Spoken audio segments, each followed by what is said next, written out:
have you ever considered getting into politics full-fledged? Oh, no way. I consider politics as the real problem of human misery. For me, it is hell, and I cannot join politics. Every single day, there are reports of humiliation of women, of rapes. But what happens is, we have become numb to violence. When this Manipur video came, so many friends told me we couldn't see it beyond 10 seconds. That's why social media also blurs it. Right? Government has ordered not to show it. We must show it. It should be shown to every single child, everybody, so that we know how bad it is. So somebody who comes on screen and say, "Hey, I am God," doesn't make you God. If you are if you are being driven home drunk every night, and you cannot tomorrow turn around and say, "Hey, I am God, believe in me." Nobody is going to do that. People are not idiots.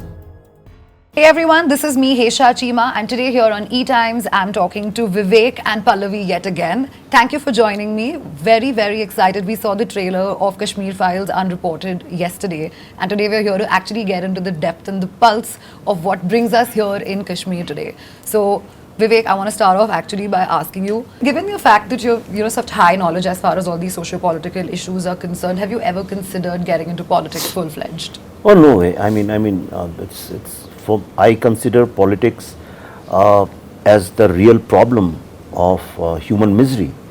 So obviously, for me, it is hell, and I cannot join politics. It doesn't mean I'm saying that every politician is bad. It's not the politicians are not bad, but the DNA of politics.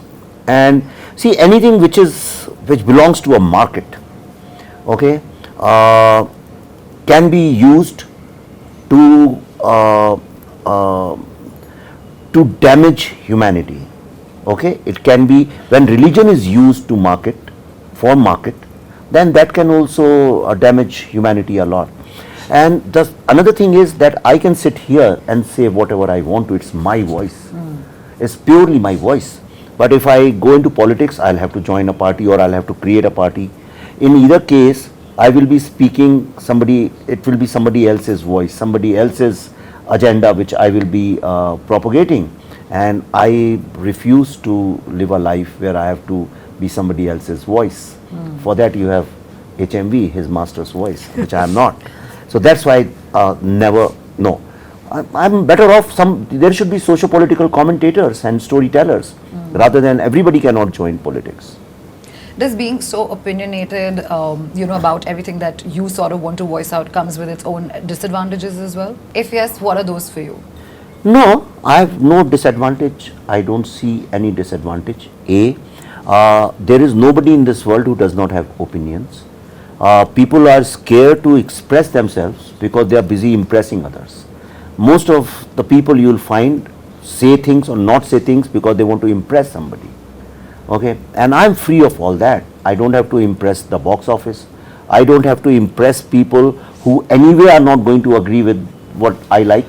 If I say, for example, I like to go for vacations on mountains, I love Himalayas, there will be many people who would say, no, I hate mountains, we can't, we like beaches, So anyway, there are people who are never going to agree with you. If you go and pick up a menu in a restaurant, even your own family will disagree with you.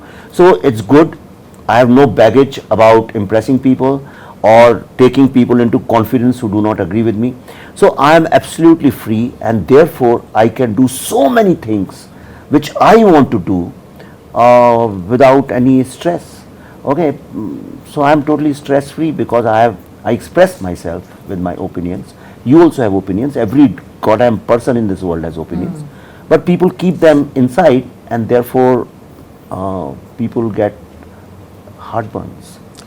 Even, the whole recent Manipur incident that happened, you also spoke about it on Twitter and you set across your point of view. I feel that kind of attention also as filmmakers, storytellers, or even us as journalists, we all have to come together collectively and take a stand. Vivek, what do you have to say about that? Of course, it's really pathetic. Every single day, and this I'm telling you from the bottom of my heart, from my conscience, every single day, there are reports of humiliation of women, of rapes, of even crime against children, against women. about the weaker society every single day. But what happens is, we live in an over-communicated society. There is so much of communication that we are so busy with our self-validation that we have become what I call it compassion fatigue, you know. We have reached compassion fatigue. We don't feel compassion for anything. And that's why few days ago, forget this, Manipur, I have written about it. Few days ago in Delhi, in a locality, you have seen that boy who stabbed this young girl multiple times, I think 40, 50 times. And then after that she died, and then he picked up a stone and again killed her. Right? Now what happened? Nothing happened. And people just outraged for some time, and then they went back to their life. We have become numb to violence. That's the problem. Okay, and that's why, to avoid that violence, we have created filters which we use all the times, and we say, yes, I am so beautiful. 100 people are saying you are so beautiful, so life is beautiful. But I think what drives me is a film called Life is Beautiful, where a father is telling the son that life is beautiful, but you can also see the kind of tragedy around it. And that's my problem. It's my compassionate soul, my heart, which is making these movies. Right? I am not making it to create controversy. I want to take people. What did we do with Kashmir Files? We took the audience, put them in that scene. That's why people who hate it, they hate it so much, because their potential to confront truth is diminished so much that they cannot face the truth anymore, the ugly side. Like, for example, when this Manipur video came, so many friends told me we couldn't see it beyond 10 seconds. When that little girl in Delhi was stoned, she was killed with stone, people said, no, we can't see it. That's why social media also blurs it. Right? Government has ordered not to show it. And that's what I hate about these things. We must show it. It should be shown to every single child, everybody, so that we know how bad it is. Because of this hypocrisy of social media, we have started covering the truth with filters, content warning. Why warn? People say much damaging things, right? Show the truth, the reality in its raw form. And I promise you, when you show people, we talk about humanity a lot. We talk about compassion and all good things in life. When you show people what inhumanity is, then only they become human. Right? Yeah, that's well said. You know, is this, are you going to tell me more about the whole thought process behind you wanting to make a film on Karan from Mahabharata? Is this true? I don't know if it's true or not. Yes, no, time will tell. It's too early to talk. Right now we are talking about a different kind of Mahabharata. But yes, Mahabharata is the greatest story to tell.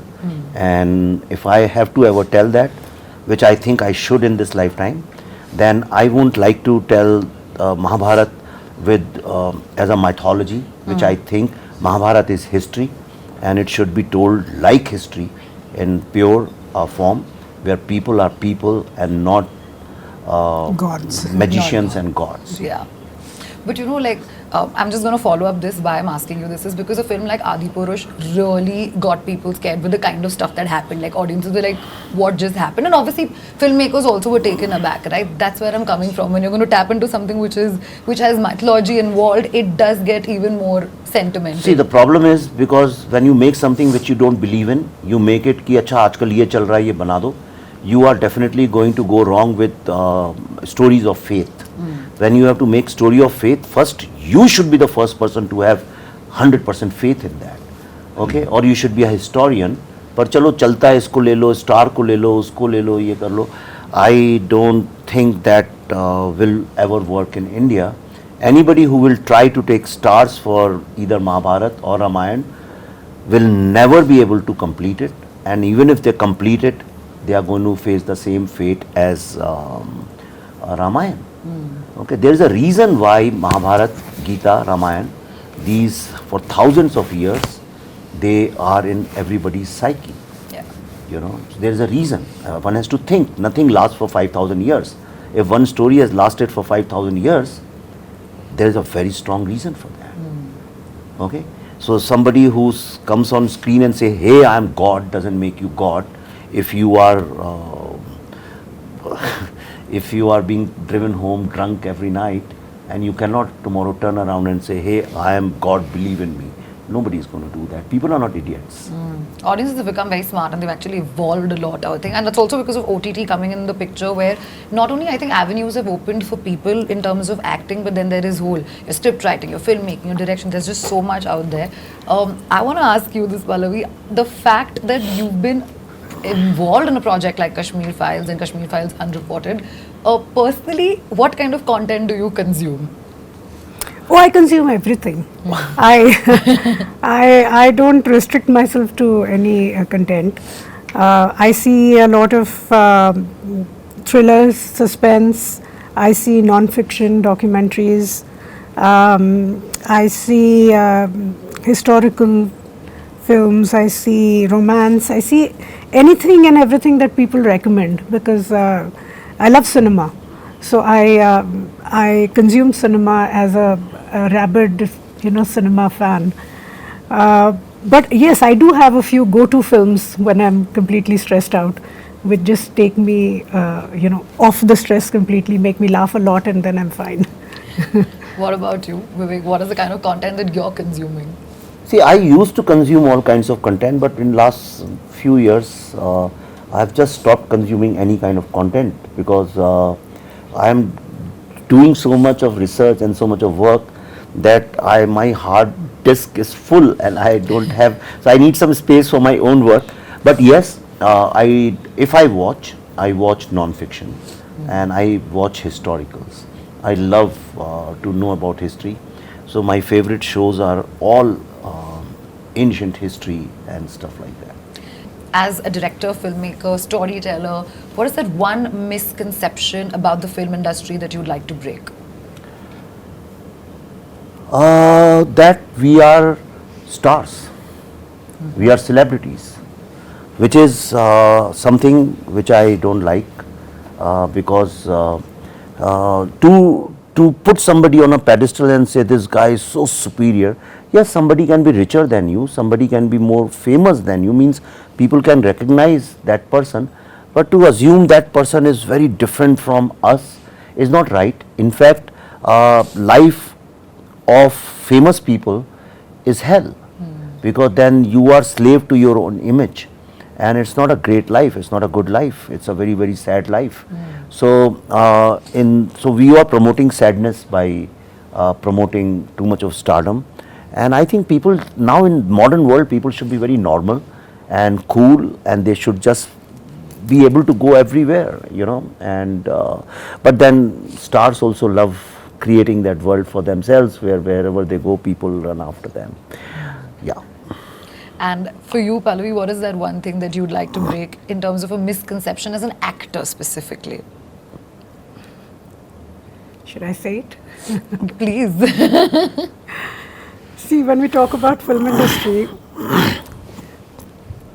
what is my profession? I'm an actor. Yeah. Okay, so no matter how popular you are, no matter how many thousands of fans you have, at the end of the day, you're called an actor. So I would be very happy if all actors concentrate on acting more than their stardom. Okay, I have a follow-up to this for the both of you. Then what's your take on national awards and media awards that are happening? Your laughter is saying everything. I don't have to say anything. I want a point of view. See, I'll tell you now. I mean, I was never in this award business, but now a lot of people call me. Today in the morning also someone called me. They said, अच्छा आप आ जाइए तो आपको ये award दे देंगे. मैं कहता हूँ नहीं, मैं बिजी हूँ, मैं आ नहीं सकता. अच्छा कहता फिर नहीं दे सकते आपको. So I mean, they are not awards. First of all, they call themselves awards, but they are not awards. Like for example, on social media, everybody calls themselves with a few thousands of followers as influencers, but they can't even influence their driver. Forget about everything else. They can't even influence their own parents or child, but they call themselves influencers. Anybody who raises one slogan calls himself a politician. And I meet so many people who come and say, hello sir, I'm an actor. I say, what have you done? They said nothing. So, but they call themselves I get actors. very angry. So- I get so angry. I always correct them. I say, call yourself an aspiring actor. You know, you're not an actor. Actor. yet. Similarly, so these awards, they call themselves awards, they are not awards. National awards have some sanctity left to them, and we respect national awards as of now. Okay, so, but rest of the awards are all circus, I don't even care about them. Something which is really bothering me, which is the kind of frenzy and media attention every project of yours gets.